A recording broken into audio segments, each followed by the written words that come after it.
আপনি নিশ্চিন্তে দাঁড়ান। এই ইমরান, এই আমাকে জাপানি মালটা লয়ে তো যা। জাপানিজটা? হ্যাঁ জাপানিজটা, অরিজিনালটা? অরিজিনালটা, যা তাতে যা। Relax relax. এই যে ভাই আপনার বিলটা, বেশি বিল আসে নাই, 37,570 টাকা বিল আসছে। এই যে ভাই বিলটা। ভাই এই যে আপনার আগের প্লেয়ারটা, এটা তো হ্যাং করে, বাট এটা আমি ডাস্টবিনে ফালাই দিয়ে আসি। দাদা কাজ কাম করলাম, একটু বকশিস টকশিস দিয়ে দিয়েন। কিন্তু ভাই রিমোটটা যে প্রোগ্রাম করে দিয়েছেন, রিমোটটা ভালো করে কাজ করতেছে না, মিস করে বারবার। এই কি গাড়ি চাবির প্রোগ্রাম করছিস বেটা? রিমোট ঠিক মতো কাজ করে না?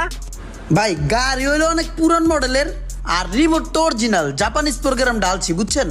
এখন গাড়ি তো অনেক ওল্ড মডেল হয়ে গেল গা, এখন ওই দুইটা অ্যাডজাস্ট হইতেছে না। অ্যাডজাস্ট না হওয়ার কারণে ঠিক মতন কবে কবে কাজ করতেছে না।